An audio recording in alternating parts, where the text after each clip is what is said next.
Yo! Welcome back to the best JoJo channel! Welcome back to another episode of Jotard News! Roll the intro!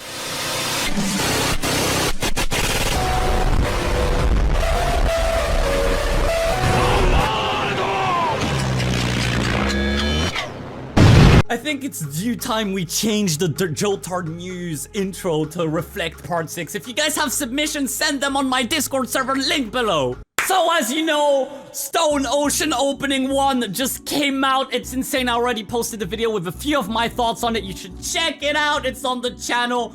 But we're also gonna talk about it today. We're gonna go a bit more in depth as I want to analyze it and show you guys references you probably missed. Prepare to get your mind blown!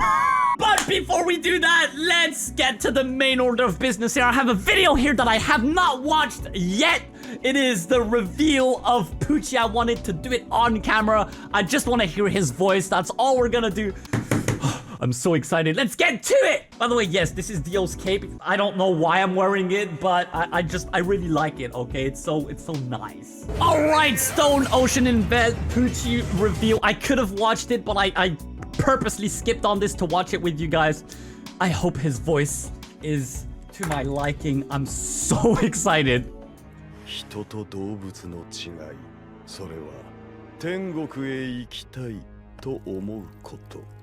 Oh my god.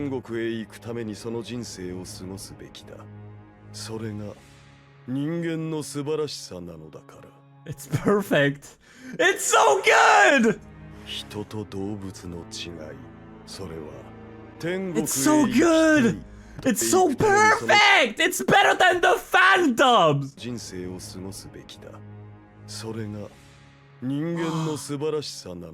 Oh my god, it's so good. It's so ominous. It's so menacing. Holy shit, what do you guys think? I want you guys to tell me what you think. There's no way anyone dislikes this, right? It's so nice. Wow, I am pleasantly surprised. It is so... what would be the best way of putting it? It is very soothing and very ominous at the same time. Absolutely perfect for an evil priest, don't you think? Alright, now for another very exciting part and the last part of this video, we're gonna go through quickly the Stone Ocean opening and I'm gonna show you a few references that you probably missed. Let's get to it. Alright, first up, I mean, this is the easiest one. Probably everyone noticed it under the door for a split second. You see the stand pendant here.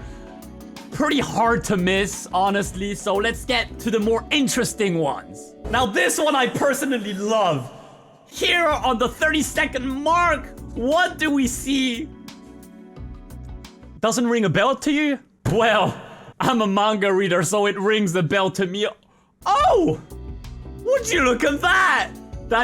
It's a reference to the volume 4 of the Stone Ocean manga. It's the exact same pose. I love when they do that. I love it. I love it. I love it. I love it. Oops.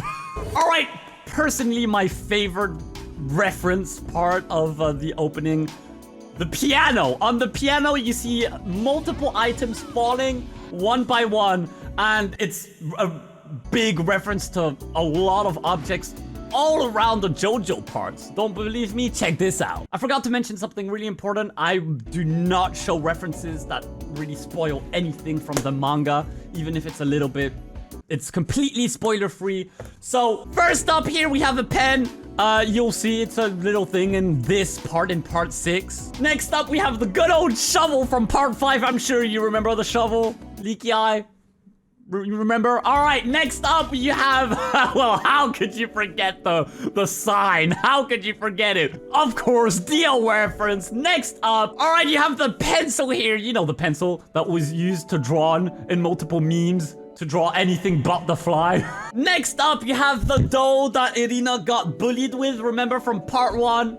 Lastly, the Walkman from Joseph Joestar. It's incredible that they managed to fit so many references in like 2 seconds. It's unbelievable. By the way, there are other references that I'm not mentioning all across the opening, especially with the graffiti. Especially here, you see one, part 4 reference on the wall. But there's too many references. It's a JoJo opening after all. It's a masterpiece. We're only going through the interesting stuff.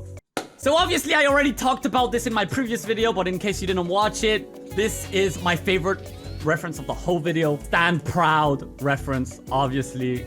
It's really hard to miss, but I still mention it because I love it! I'm skipping a lot of stuff just to make sure I don't spoil anything for part 6, so skip to the end.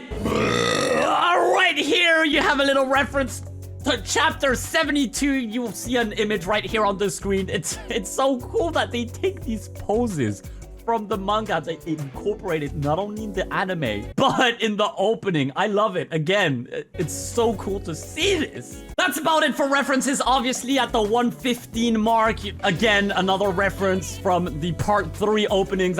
Obviously, since Jotard was in here, they love to do these kind of references, and it fits super well in the opening. I love it. But that's it for references. I think we pretty much went over the big stuff. Actually, there is one I forgot. I just remembered. I mean, this one, everyone's noticed it, which is why I didn't talk about it. I noticed it the first time I watched it. You have Bucciarati's zipper on the prison bus at the 9-second mark. It's a nice part 5 reference. But again, there's so many little references like that that I didn't talk about. They're not major. It's just a bit of graffiti that talks about a part or another. Anyways, there are still a few references I didn't talk about. I want you guys in the comment section to tell me all about them, to see if you can find them. I'm not gonna do all the job for you. Who do you think I am? Well, this is it for Jotard news. I cannot wait for part 6 to come out in a few days. I'm gonna be watching it, and I'm gonna be doing a video reviewing it for you guys. Anyways, thank you for watching. Thank you so much for... Oh, what the fuck?